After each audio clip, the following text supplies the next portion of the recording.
নমস্কার বন্ধুরা, মশলা টুডে চ্যানেলে সবাইকে স্বাগত। রোজকার ভাতের পাতে মাছ কিন্তু আমরা সবাই খেয়ে থাকি, আর এই ধরনের সবজি দিয়ে মাছের ঝোল প্রায়শই সকলের বাড়িতে হয়ে থাকে। আমি যে পদ্ধতিতে বাড়িতে সবজি দিয়ে মাছের ঝোল বানিয়ে থাকি, চলুন তাহলে আজকে ভিডিওটি দেখে নেওয়া যাক। কাটা মাছের ঝোল বানানোর জন্য আমি এখানে 4 পিস কাতলা মাছের পিস নিয়ে নিয়েছি। সামান্য পরিমাণে হলুদ আর নুন দিয়ে 7 থেকে 10 মিনিট ম্যারিনেট করে মাছটাকে রেখে দেবো। খুব ভালোভাবে হলুদ আর নুন দিয়ে মাখিয়ে দিচ্ছি মাছগুলোকে। আমি এখানে কাতলা মাছ ব্যবহার করেছি, আপনারা চাইলে রুই মাছ বা বাটা মাছ বা চারা মাছও ব্যবহার করতে পারেন। মাছের পিসগুলো ম্যারিনেট করা হয়ে গেছে। এবার কড়াইতে 3 টেবিল চামচ তেল দিয়ে, সর্ষের তেল ব্যবহার করেছি এখানে আমি, তেলটাকে খুব ভালোভাবে গরম করে নিয়েছি। দিয়ে দিলাম সামান্য পরিমাণে একটু নুন, নুনটাকেও মিশিয়ে দিলাম খুন্তির সাহায্যে।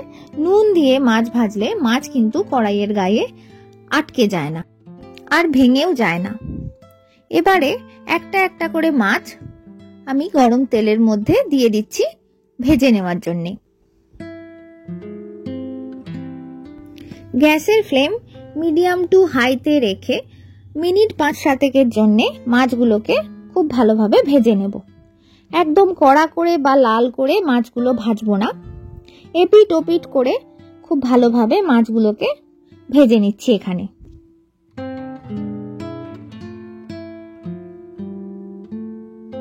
মাছ আমাদের ভাজা হয়ে গেছে। এবার একটা আলাদা প্লেটে মাছগুলোকে তেল থেকে তুলে নিচ্ছি। এর থেকে বেশি লাল করে ভাজলে কিন্তু ঝোলের মাছ ভালো লাগে না খেতে।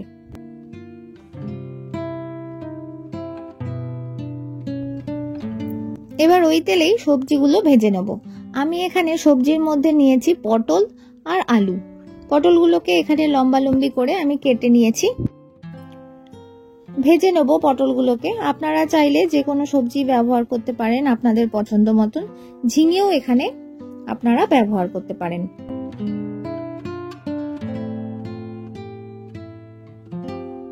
পটলগুলো ভাজা হয়ে গেছে মোটামুটি। এবার এর মধ্যে আমি দিয়ে দিচ্ছি আলু। 2টো আলু এখানে আমি কেটে নিয়েছি একদম পটলের মতন লম্বা লম্বা করে। আলুগুলো আমি আগে থেকে সেদ্ধ করে নিয়েছি। কুকারে একটা হুইসেল দিয়ে আলুগুলোকে নামিয়ে নিয়েছি।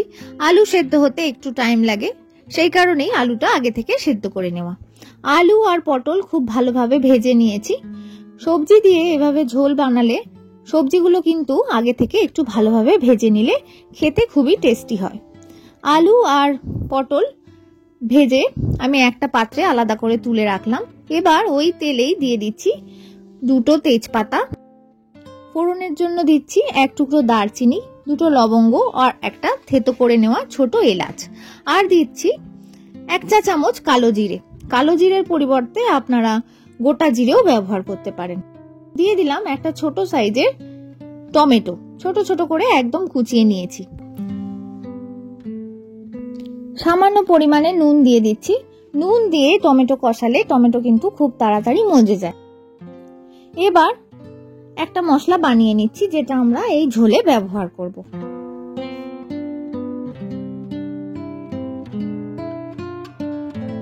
একটা বাটিতে নিয়ে নিয়েছি 1 চা চামচ আদা বাটা। আদা বাটাটা একেবারেই অপশনাল, আপনারা আদা বাটা ছাড়াও এই ঝোলটা বানাতে পারেন। 1 চা চামচ ধনে গুঁড়ো, 1/2 চা চামচ জিরে গুঁড়ো, 1/2 চা চামচ হলুদের গুঁড়ো, আর দিয়ে দিচ্ছি 1 চা চামচ কাশ্মীরি লঙ্কার গুঁড়ো। কাশ্মীরি লঙ্কার গুঁড়ো দিলে ঝোলের রংটা খুব সুন্দর হয়। সমস্ত কিছু একটু জলের সাহায্যে মিশিয়ে নিলাম। টমেটোটাও আমাদের মজে গেছে। এবার এর মধ্যে দিয়ে দিচ্ছি বানিয়ে রাখা মশলার পেস্ট। মিডিয়াম টু হাই ফ্লেমে মশলাটা কষিয়ে নেব। খুব ভালোভাবে মশলাটা কষিয়ে নিচ্ছি এখানে, যতক্ষণ না মশলার রংটাও চেঞ্জ হয়ে যাবে আর মশলা থেকে তেল ছেড়ে যাবে। আমি এখানে আদা বাটা ব্যবহার করেছি। আপনাদের যদি অপছন্দ হয় আপনারা আদা বাটা ছাড়াও রান্নাটা করতে পারেন। দিয়ে দিলাম 1/2 টিস্পুন চিনি। চিনিটা শুধুমাত্র ঝোলের টেস্ট ব্যালেন্স করার জন্য।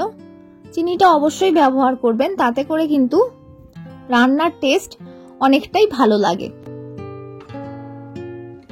মশলাটা দেখুন আমাদের শুকিয়ে শুকিয়ে এসেছে। এবার এর মধ্যে দিয়ে দেবো সামান্য পরিমাণে একটু জল। আরো 3 থেকে 4 মিনিট খুব ভালোভাবে মশলাটা কষিয়ে নেব। মশলাটা কষানো হয়ে গেলে এর মধ্যে আমি দিয়ে দিচ্ছি ভেজে রাখা সবজিগুলো। আলু আর পটল যেগুলো আমরা আগেই ভেজে রেখেছিলাম, সেই সবজিগুলো এবার মশলার মধ্যে দিয়ে দিচ্ছি।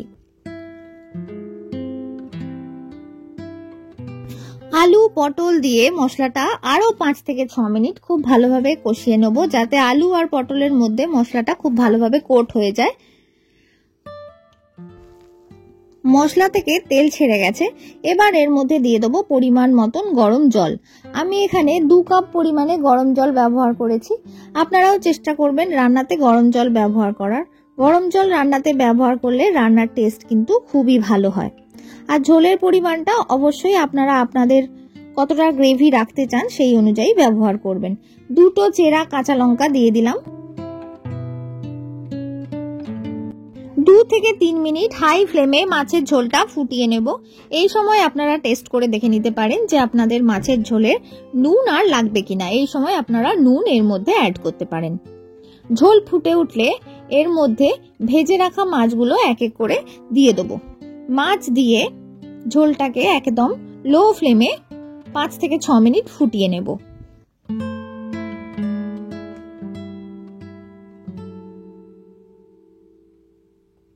যেহেতু সমস্ত সবজিগুলো খুব ভালোভাবে ভাজা আছে আর মশলার সাথেও খুব ভালোভাবে কষানো আছে, সেই জন্য এই মাছের ঝোল হতে কিন্তু খুব একটা বেশি সময় লাগবে না। আমাদের আজকের কাটা মাছের ঝোল বা কাতলা মাছের পাতলা ঝোল একেবারে তৈরি।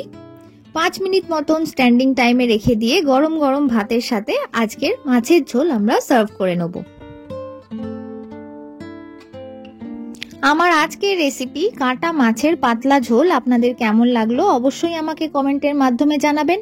যদি ভালো লেগে থাকে অবশ্যই এই পদ্ধতিতে আপনারাও বাড়িতে বানিয়ে দেখবেন। আশা করি আপনাদের সবারই ভীষণ ভালো লাগবে।